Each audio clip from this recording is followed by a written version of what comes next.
One team with a couple of unknown quarterbacks, another that has a quarterback with an unknown wrist injury. What does this mean for our 12th ranked matchup? Stay tuned.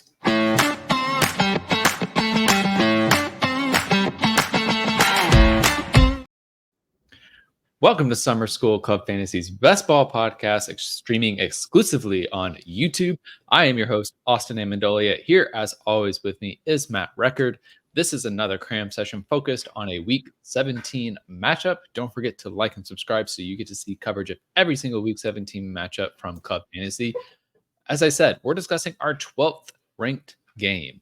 It is the Denver Broncos versus the Cincinnati Bengals. Some basic stats and betting lines.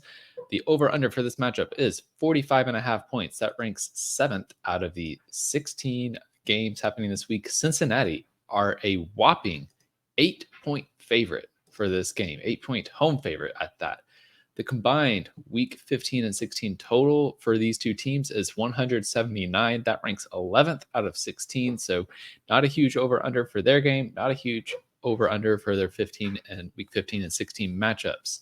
The ADP of the first player in this matchup is the 104 and none other than Jamar Chase. But this matchup is outdoors in Cincinnati, going up north. So that's another consideration for this game. And we gave it a ranking a 5 out of 10, solidly mid. So, Matt, tell me, what is the story of how this matchup goes well? Yeah, I think for me, weather permitting, obviously any outdoor games at the end of December up north, so to speak, is worrisome. So, the weather's nice. I think the way this game goes well is if the Bengals are in contention, as we fully expect them to be in their division, so they have to be playing all of their stars and really get this win. I think we all expect the Broncos to be relatively bad. They're not going to be up there, you know what I mean? So I think the Bengals get up big early, but then somehow the Broncos can string together some drives, and Bo Nix is slinging it out there to everyone, and end up being high scoring. The 45.5 is interesting. I guess they're expecting the Bengals to do a lot of that carrying of that weight.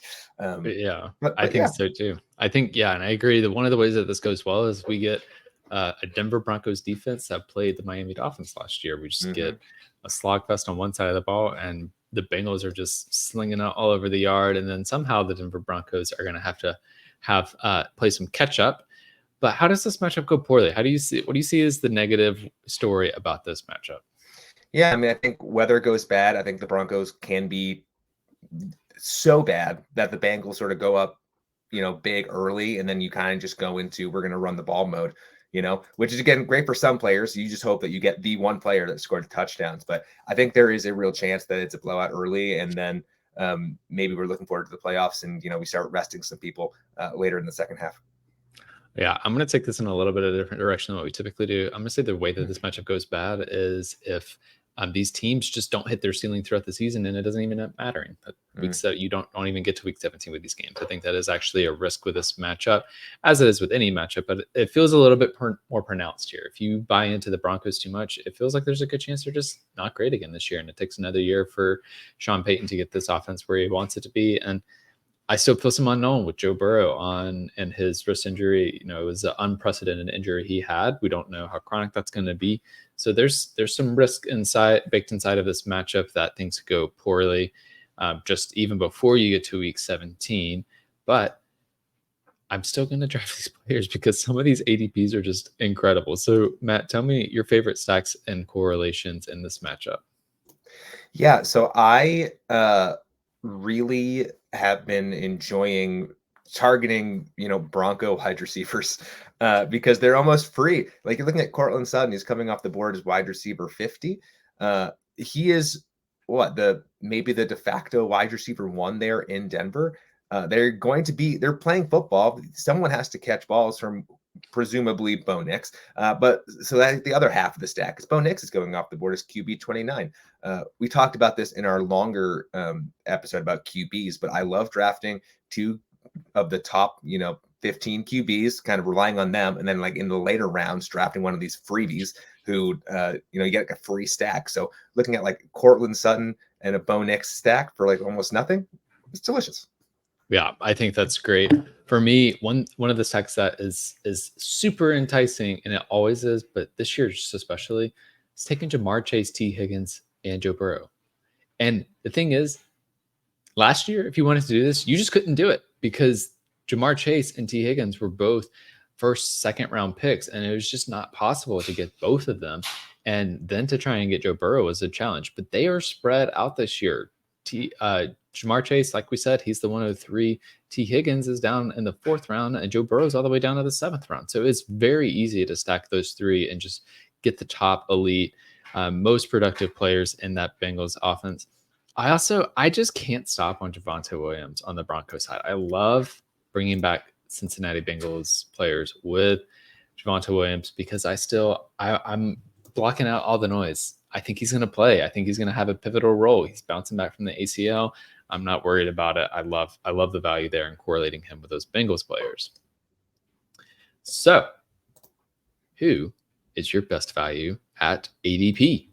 I mean, you just took him. I mean, it's Javonte Williams at RB 34. Like we talked about the RB dead zone, in our bigger running back segment, but there's something about a guy that could be the RB1. I know there is some noise, but where you're drafting him, where you can get him as RB 34, there's a very real chance he ends up, being a top 20 guy. I'm not the biggest Javonte Williams truther. Like I'm not gonna super go to bat for him, but at that ADP, looking at people around him, and the potential upside for where you're going to go get him, I think the RB 34, we might end up looking at this as being a steal. Relatedly, the other running back for Cincinnati at RB 27 is another one where Joe Mixon was great in this role last year. Zach Moss has shown flashes. I don't know if he's a true 3-down running back, but again, RB 27 in what should be a very productive offense. That's really nice.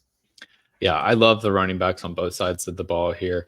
And I would take a little bit different direction. I'm going to look at the quarterbacks and a receiver that I think is a nice value. First off, Joe Burrow going in the 7th round. That feels exactly the price I want to pay for him. It seems like he can easily beat that ADP. You could have the kind of like Dak Prescott season that we had last year where he's going a little bit later and he ends up as a top 5 quarterback. I could easily see that happening for Joe Burrow. As much as I'm scared off by his wrist injury and I'm not over investing in him, I am taking him there are times where I am taking him and I am heavily leaning into the Bengals offense because that team, they could average 28 points per game this year so easily and pay off that ADP. Another player I love the value on is Marvin Mims, receiver for the Denver Broncos, coming in at the 15th round. He has those ceiling games. And at that point, that's what you're looking for. You're looking for high upside. I think if you have a guy like Bo Nix under center, he's going to try and sling the ball downfield. So then a guy like Marvin Mims should have plenty of value at his ADP slot. On the flip side, who's the biggest trap that you see in this matchup? Oh, biggest trap. It's so interesting because no one is being drafted. No one's being drafted high. I mean, I guess I'll say Jamar Chase at the 4th overall pick being the biggest trap, because you were so reliant on Joe Burrow being healthy and, Chase being healthy. But even that's a bit of a hollow answer. I'm looking at all of the ADPs and there's not really a trap because you're drafting many of these people for free. So what do you think? Yeah, he's free. I think Jaleel McLaughlin might be a little bit of a trap. I can't buy in that he's going to be the running back this year. And so at that point in the draft, I'd rather spend my picks elsewhere. I might have a little Jaleel McLaughlin here and there just to, have the nice portfolio just in case. But I don't see him, even if he ends up taking over this role, I don't see him being like that top running back that's going to be the difference maker in this matchup. So now, what is your biggest question mark about these teams in this matchup? Yeah, I think my biggest question is, which Bengals team are we going to get here this entire year? They've seemingly always had very high expectations and have yet to really meet the mark, whether it be injuries or, collapsing in the playoffs. So I just wonder, how hard will Cincinnati be playing in this game? Because Denver's not going to be good. I'd expect the Bengals to win this game. But how good have they been all year? And do they have to play their starters, in this game. They have to try hard. Yeah, I think the biggest question mark for me, and I've said it many times, I've alluded to it many times, I think it's Joe Burrow's wrist. I just like to remind people why this is such a big deal. Before he got injured, he showed up to the game wearing a wrist brace. People caught a photo, and then the photo got taken down off of social media because the Bengals didn't want people to know that Joe Burrow was nursing something with his wrist. So this was a pre-existing thing that was coming into the game.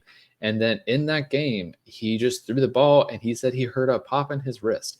That is not an injury we hear often.